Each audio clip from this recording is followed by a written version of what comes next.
नमस्कार साथियों, मैं आपका साथी दिनेश बोहरा। आप देखिए, 2 दिन पहले ही विधानसभा के अंदर हरीश चौधरी अपना भाषण दे रहे थे और इसी दौरान ठाकुर वाली कविता सुनाई थी, जिसके बाद में पूरे राजस्थान के अंदर जबरदस्त तरीके से बीजेपी ने विरोध किया था।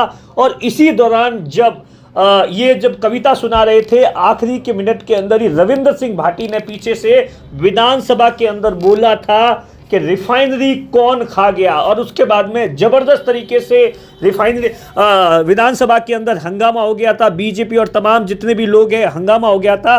और इसी बीच बीजेपी ने सीधे तौर पर यह आरोप भी लगाया था कि इस तरीके से हरीश चौधरी है वो जातिवाद फैला रहे हैं तमाम तरीके से।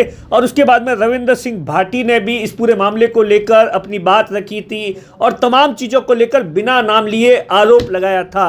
जब इस सवाल को लेकर उमेदाराम बेनीवाल आज जन सुनवाई कर रहे थे बाड़मेर जिला मुख्यालय पर, उनसे ये पूछा गया कि रिफाइनरी को लेकर हरीश चौधरी पर यह आरोप लगाया है विधानसभा के अंदर, तो सीधे तौर पर उमेदाराम बेनीवाल का कहना है कि जो कुछ भी है, अगर आप आंकड़े पता कर दोगे तो आपको पता चल जाएगा कि वहां पर सबसे ज्यादा काम किसको मिला है। जी हां, आप देखिए, रविंद्र सिंह भाटी ने जो आरोप लगाया था उस पर उमेदाराम बेनीवाल का सीधे तौर पर यही कहना है कि जब जनसंख्या या जो कास्ट ज़्यादा होती है तो उसके ज़्यादा लोग हैं वो कामकाज करते हैं इन तमाम चीज़ों को लेकर। लेकिन अगर जो आपको वहाँ पता चल जाए, आप पता कर लो कि वहाँ पर अगर जो 100 करोड़ रुपए का काम हुआ है, उसमें से सबसे ज़्यादा काम किसका हुआ है, किस ठेकेदार को हुआ है, उनका कहने का मतलब ये था। कुल मिलाकर सीधे तौर पर उमेदाराम बेनीवाल ने जो रविंद्र सिंह भाटी ने हरीश चौधरी पर आरोप लगाया था उसका जवाब है पहली बार दिया है।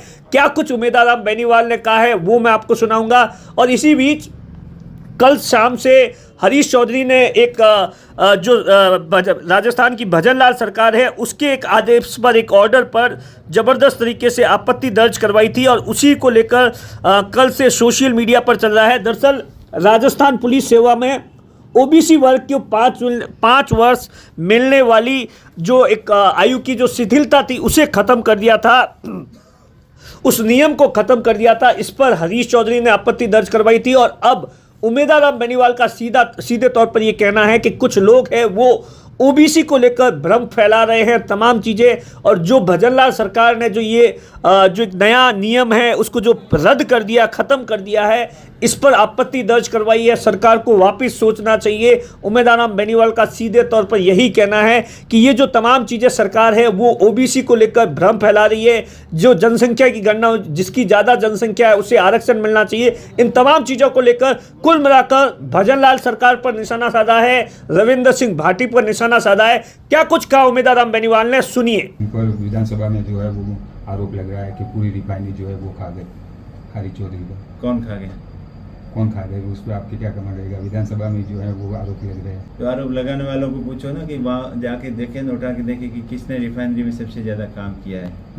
और जो संख्या में ज़्यादा है वो तो ज़्यादा ही दिखेंगे, उसमें तो कोई अतिशयोक्ति नहीं है। पर काम किसने ज़्यादा किया है वो खुद वहाँ आंकड़े उठा के देखें, उनके रिफाइनरी वालों से डाटा ले कि किसने क्या काम किया है। ऐसे किसी के ऊपर फालतू के बेमुद्दा आरोप लगाना बिल्कुल गलत है, और इस तरीके से किसी को बदनाम करना ये भी ठीक नहीं है। विधानसभा साथ धोखा और मारपीट करने वालों की गोद में जाकर उम्मीदवार बैठ गए, वो उनका विवेक है, वो हनुमान जी का पर्सनल बात है, उसके बारे में मुझे कुछ नहीं कहना। सर, सरकार ने कल एक आदेश जारी कर ओबीसी वर्ग की जो आरपीएस के अंदर 5 साल की आयु में छूट मिलती थी उसको ख़त्म कर दिया, उसको लेकर आप क्या कहते हैं?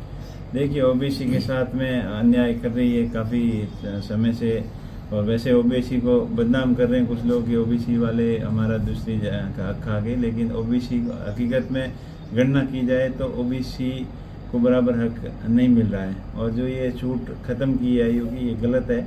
और हमारी मांग है सरकार से कि पुनः पहले जैसी व्यवस्था लागू करे और संख्या के अनुसार सबको बराबर आरक्षण मिले, जनगणना जल्दी हो और सबको बराबर हक मिले। तो इसको लेकर सर आप सरकार को पत्र भी लिखेंगे?